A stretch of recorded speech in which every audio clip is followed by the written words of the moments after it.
Cada vegada hi ha més demanda de biomassa, un tipus d'energia que produeix aigua calenta i calefacció sense haver d'utilitzar, per exemple, gasoil. La producció d'aquesta biomassa en forma d'estelles de fusta ha pujat a tot Catalunya en els últims 7 anys un 800%. És, a més i sobretot, una bona manera de regenerar i gestionar la fusta dels boscos. Aquesta empresa serradora ha hagut de doblar la planta dedicada a la producció de pèl·let per donar abast a la demanda. Aprofiten les serradures que es generen en la construcció de palets de fusta per fabricar el pèl·let, un combustible que no para de créixer. En els darrers 7 anys, la producció a Catalunya s'ha multiplicat per 8, segons les dades de l'Observatori Forestal Català, superant les 80.000 tones anuals.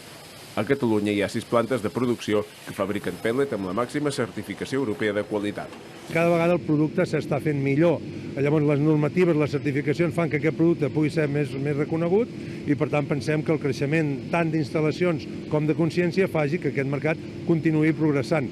L'altre gran recurs de la biomassa és l'estella, que s'obté d'arbres que es descarten per a altres utilitats.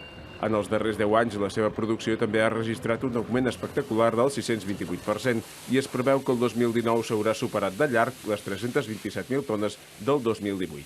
Les calderes de biomassa d'equipaments mitjans com escoles, hotels o piscines són el principal client dels productors, que encara veuen molt marge de creixement.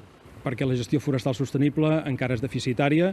En quant a consum de biomassa, doncs hi ha moltes instal·lacions que s'utilitzen combustibles fòssils que poden ser clarament substituïbles i d'una manera molt ràpida i automàtica. Els propietaris forestals estan notant l'increment de demanda de biomassa, tot i que vendre-la no és cap negoci.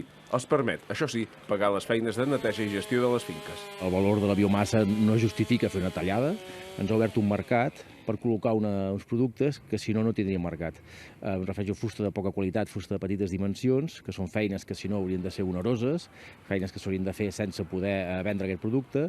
En paral·lel a l'increment de la producció, el consum de biomassa per a calefacció, per exemple, amb calderes com aquesta, també s'ha disparat. De fet, en els darrers anys s'ha produït un canvi de tendència, ja que si abans la major part de la biomassa que es produïa a Catalunya s'exportava, ara es consumeix aquí.